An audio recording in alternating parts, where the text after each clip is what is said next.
The Word of God is alive and powerful, sharper than any two-edged sword, piercing even to the dividing asunder of soul and spirit, out of the joints and marrow, and is a critic of thoughts and intents of the heart.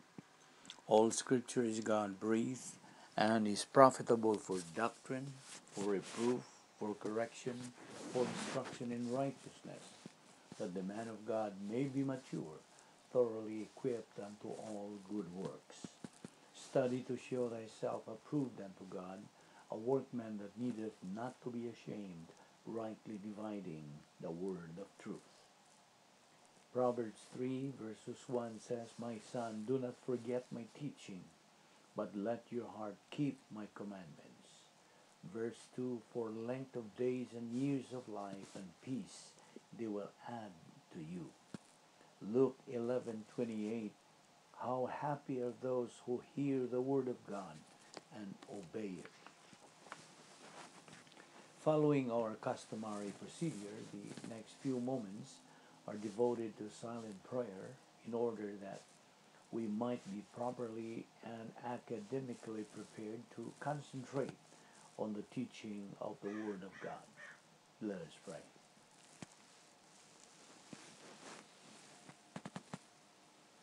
Heavenly Father, we thank you for the privilege of making use of this opportunity once again of assembling ourselves together in obedience to your word. We are living here in this country where the laws of the divine establishment sustain the freedom to worship, to assimilate the word of God, and again be given the opportunity of accelerating in our advance to maturity, realizing the most fantastic things that life has to offer, both now and forever. So may we be challenged to concentrate on these critical things, that our advance and glorification of thee might be completed in the time allotted for us in this life. May God the Holy Spirit enlighten us, for we ask it in Christ's name. Amen. We are here once again in good health and with a clear mind, and we are alive and kicking, all because of God's courtesy, love, mercy, and grace of God. We don't deserve it, we don't earn it, nor work for it. First of all, why are you still alive today, right now? While you're listening to our Bible study through the YouTube right now, I'm asking you again, why are you still alive? Well, first of all, God has a plan for every believer's life. He has a plan for your life. That is why He made you alive, so you will know and learn His plan for your life. As we know, His plan for every believer is the best and the highest. This is addressed to you as a believer in Jesus Christ, that not only that, God's plan for you as a believer is a fantastic plan. And how does a believer know and learn God's plan for his life? By studying God's Word contained in the Holy Bible. By studying the Word of God without the Holy Spirit filling us is useless. Why? Because the Holy Spirit is the only teacher of truth. In fact, He is the author of the Bible. Therefore, the first step to be able to really learn God's Word is for us to be filled by the Holy Spirit. How? By utilizing the recovery technique of 1 John 1:9. If we confess our sins, God is faithful and just to forgive us our sins and to cleanse us from all unrighteousness. Now, after you have confessed your sins, you're filled with the Holy Spirit and you're ready to learn Bible doctrine. Now, every believer's goal is to attain the area of spiritual adulthood, eusebeia in Greek, which means godliness. Now, this is the stage where you, as a believer, will be experiencing your closeness and intimate relationship and rapport with God. This stage is the most fantastic, fabulous, and unique kind of life. But that area of spiritual adulthood can only be reached through the so-called grace apparatus for perception, or gap. Well, there is the textbook, the Bible. There is the pastor-teacher who teaches Bible doctrine. There are believers, congregation, who assimilate Bible doctrine from the pastor-teacher's teaching. And there is God, the Holy Spirit, who is our mentor, our teacher of truth. Now, there is a policy to be followed as you go along with this procedure. First, you have to confess your sins. And then after confessing, you're filled with the Holy Spirit and you are in fellowship with God. And you need concentration now. You ask for the Holy Spirit's guidance and concentration and motivation, etc., etc. Now, all of those things that I mentioned is the protocol or ground rules for church-age believers for the purpose of edifying the body of Christ. Now, Titus chapter 3, verse 5, we have to understand this verse very well.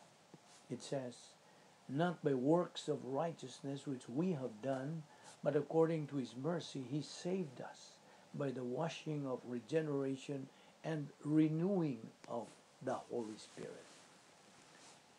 Now, Ephesians 5:26 also said that we might sanctify and cleanse it with the washing of water by the word. Now, John 15:3 also says, "Now ye are clean through the word which I have spoken unto you." Now, do you know that God loves you? Many Christians don't understand and do not realize that. Do you know that God loves you and He is interested in you? That He has a plan for your life? That Christ died on the cross for your sins? That you get eternal life if you believe in Him? Now, these things are what is called kerygma in Greek. Now, if you believe in Christ, you will live eternity in heaven with God. If you reject Christ, you will live eternity in the lake of fire. Now, this is following the verse in John 3:36, which says, "If he who believes in the Son has life, eternal life. He who does not believe in the Son does not have life, but the wrath of God abides on him." Now, you have freedom of choice. With that freedom goes responsibility. Freedom and responsibility always go together when it comes to the plan of God. That's what we mean by riding in tandem. Whatever, therefore, is your choice of these two, to believe in Christ or to reject Christ, it is only you yourself who is answerable, responsible, and accountable for that decision. Do you understand that? Now listen. If we believe that there is such a place called Africa, Australia, or Europe, or Philippines, or Indonesia, or, well, any country, although some of us have never been in those places because we've been taught, we believe in this, because we have been taught by history books about them.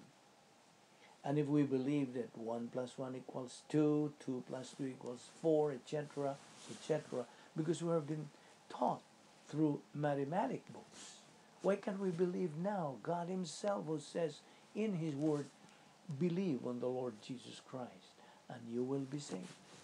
That is in Acts 16:31. John 3:3 and John 3:7. Unless a man be born again, he cannot see the kingdom of God. 2 Peter 3:9. God is not willing that anyone should perish, but that all should come to repentance. Ephesians 2:8 and 9.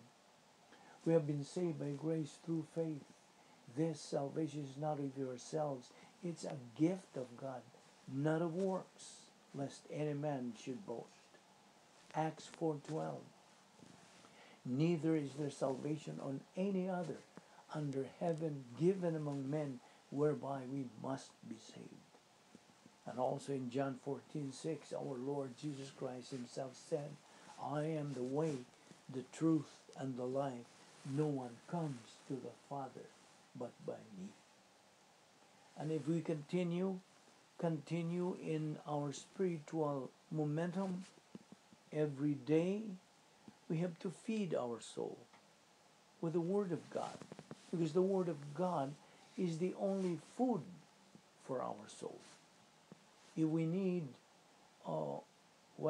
physical food for our body, then we need spiritual food, which is the Word of God, for our soul. And, we have our own sin nature, which stirs us to commit personal sins. But, fill your mind, therefore, with God's Word. Saturate your mind with God's Word, and you will have no room for Satan's lies, for temptation. Our Lord died at the cross for our sins. Now, our Lord Jesus Christ is God's grace gift to mankind.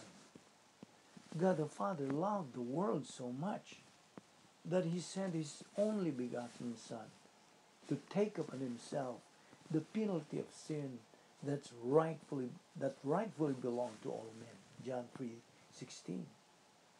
Because of God the Father's impersonal love for all mankind, he made the Lord Jesus Christ, who knew no sin, to be sin for us.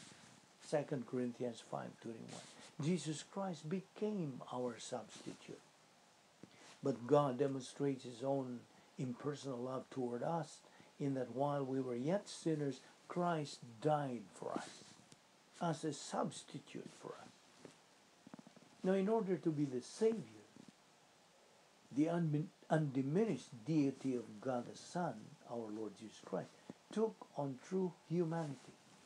Philippians 2:6-8 and Hebrews 10:5. Christ did not have a sin nature, nor did he receive the imputation of Adam's original sin because of the virgin pregnancy. Consequently, Jesus Christ was born acceptable to the righteousness of God. Now, during his 33 years on the earth, Jesus Christ was tempted in all things, even directly by Satan himself.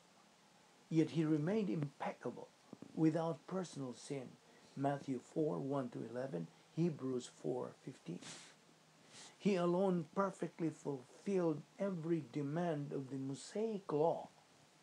He was the only possible sacrifice for sin, the sacrificial Lamb of God who takes away the sin of the world. John 1:29b. Now Jesus Christ endured the cross, disregarding the shame. Hebrews 12:2. He had been insulted, abused, and virtually skinned alive. His back was a mass of lacerations and exposed nerve endings. His face was barely recognizable. Isaiah 52:14. His great physical strength was so debilitated that while carrying the cross to Golgotha, he staggered on the road. When nailed to the cross, he had to force his feet and wrists against the spikes to relieve the weight on his lungs so that he could breathe. From the time of his arrest, through the long hours of mental abuse and physical torture, never once did he cry out from the pain. Isaiah 53:7, Acts 8:32-35. Yet, when the Lord Jesus Christ came into contact with every sin committed by the human race and was separated from God the Father, he screamed out again and again, Eloi, Eloi, lama sabachthani, which is translated, my God, why hast thou forsaken me?" Mark 15:34. Jesus Christ knew exactly why he was forsaken. Since the righteousness of God the Father could have nothing to do with sin, he had to separate himself from the humanity of Christ, while those sins were imputed and judged on the cross. Jesus Christ's separation from God the Father, his spiritual death, the most excruciating pain that will ever occur, was the judgment for sin, the cost of atonement. Our Lord's question on the cross, "Why hast thou forsaken me? Why hast thou abandoned me?" was uttered entirely for our benefit. He understood the answer. We did not. This question was a dramatic statement that communicated his sacrificial suffering and judgment for our sins. The words of the scream were deliberate in order to fulfill the prophecy of Psalm 22, that henceforth all might know that on the cross Jesus Christ provided eternal salvation by becoming an efficacious sacrifice for our sin. While Jesus Christ hung on the cross, the Father's and the Spirit's personal love for the Son never dimmed, never flickered, never went out. Their love for the Son remained infinitely bright. How could this be when the Father turned his back on his Son? The humanity of Christ remained perfect while being judged for our sins. The cross is the only time in history when spiritual death occurred and perfection continued. His impeccability was perpetuated during those 3 hours while he was being judged for sin. For once and for all, Christ died for sins, the righteous one, as a substitute for the unrighteous ones, in order that he might bring us to God, having been put to death in the flesh. That is substitutionary spiritual death. That's in 1 Peter 3:18. That's the corrected translation. Now, for this reason, the impeccable humanity of the Lord Jesus Christ was totally acceptable to divine righteousness and remained the object of God's personal love.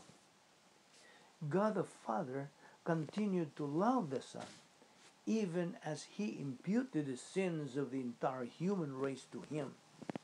He covered Golgotha in a blanket of supernatural darkness so that neither man nor angel could observe the Lord's ordeal. Luke 23:44. Yet, in demonstrating his love for us, in providing our so great salvation, the Father's righteousness demanded that his justice pour out upon Jesus Christ all the sins of the human race and judge him in our stead. Divine love is never divested of righteousness and justice when God deals with sin, but neither are righteousness and justice divested of divine love. In humbling himself by becoming obedient to the point of death, even death on the cross, Philippians 2:8, our Lord Jesus Christ demonstrated his own personal love for God the Father. Despite the pain of his sacrifice, his personal love never wavered toward the Father. The Lord remained faithful to the Father's plan of redemption, reconciliation, propitiation, and unlimited atonement, Luke 22:42. In accepting the imputation of all sins and the substitutionary judgment for them, Jesus Christ demonstrated the infinite scope of his personal love for all mankind. Hebrews 9:14 says, "How much more will the blood of Christ, who through the eternal Spirit offered himself without blemish to God." So God the Holy Spirit took part in that love by sustaining the humanity of Christ during the incarnation and those terrible final hours when he was being judged for the sins of the entire world. The Lord accomplished the entire work of salvation in the power of the filling of the Holy Spirit. The substitutionary spiritual death of Christ redeemed all humanity from the slave market of sin. Ephesians 1:7, 1 Peter 1:18-19. Who gave himself as a ransom for all, the testimony born at the proper time. 1 Timothy 2:6. Christ's substitutionary death reconciled the enmity between sinful man and God. Romans 5:11-15, Ephesians 2:15-16. In 2 Corinthians 5:18-19, the Word of God says, "Now all these things are from God, who reconciled us to himself through Christ, and gave us the ministry of reconciliation, namely, that God was in Christ, reconciling the world to himself, not counting their trespasses against them, and he has committed to us the word of reconciliation." The righteousness and justice of God were propitiated by Christ's work on the cross. Romans 3:25-26. 1 John 2:2, and he himself is the propitiation for our sins, and not for ours only, but also for those of the whole world. Now this is the doctrine of unlimited atonement. Christ died as a substitute for all mankind. John 3:17, Titus 2:11. 2 Corinthians 5:14-15 also says, "For the love of Christ controls us, having concluded this, that one died for all, therefore all died. And he died for all, that they who live should no longer live for themselves, but for him who died and rose again on their behalf." Now, when our Lord spoke the word tetelestai, it is finished, on the cross, he had accomplished the work of salvation. John 19:30. In the intensive perfect tense, tetelestai means finished now with results that go on forever. That's the meaning. Finished now with results that go on forever. The work of propitiation, redemption, reconciliation, and unlimited atonement has eternal results. The finished work of Christ on the cross makes salvation available to all. But it does not assure the salvation of anyone. Only those who express faith in Christ are eternally saved. John 3:16. But the free gift, the substitutionary work of Christ on the cross, is not like the transgression, Adam's original sin. For if by the transgression of the one Adam, the many, the human race, died spiritual death, much more did the grace of God and the gift of salvation by the grace of the one man, Jesus Christ, abound to the many. Romans 5:15. No one can do anything to earn or deserve this grace and impersonal love from God. No one. No one can be saved by his own works, such as making Christ Lord, inviting Christ into his heart, walking an aisle, weeping tears of repentance at the altar, living a good or moral life, promising God to do better. No one can add anything to the salvation work of Christ on the cross. The scripture is explicit. For by grace you have been saved through faith, and that salvation not of yourself. It's the gift of God, not as a result of works, that no one should boast. Ephesians 2:8-9. Salvation is by faith alone, in Christ alone. Believe on the Lord Jesus, and you shall be saved. Acts 16:31. This is the gospel message, the good news. Acts 8:12. God the Father offers eternal life through the person and work of Jesus Christ. Jesus himself said, I am the way and the truth and the life. No one comes to the Father but through me. John 14:6. And there is salvation in no one else. For there is no other name under heaven that has been given among men by which we must be saved. Acts 4:12. God's unfailing impersonal love coordinates with his integrity through his grace to give every member of the human race an equal opportunity to believe in Christ. The cross is the greatest demonstration of God's love for all mankind. We are going to continue in our discussion on this next time.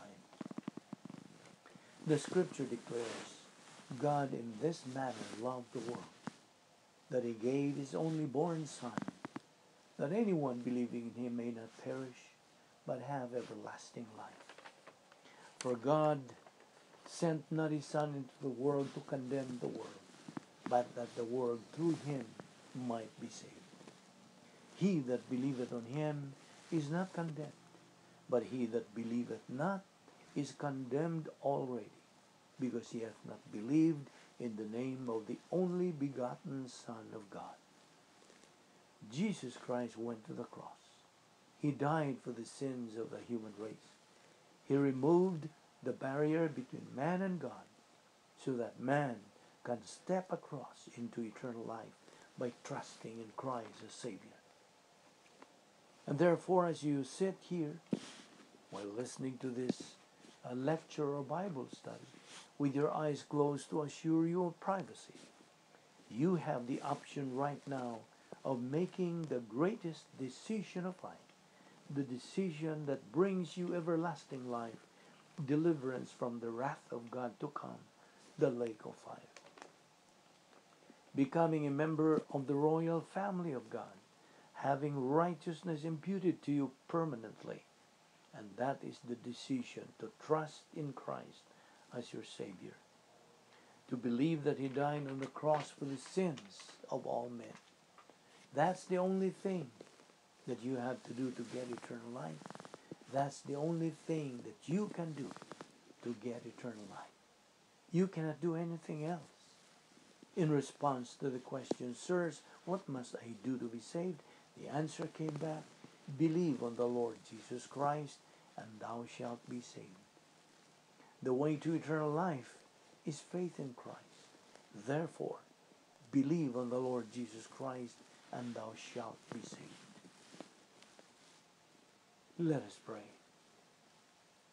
Father, we are indeed grateful for the privilege of studying your word so briefly. We ask that you will open our hearts to these things, increase our perception, our comprehension of them. For we ask it in Christ's name. Amen.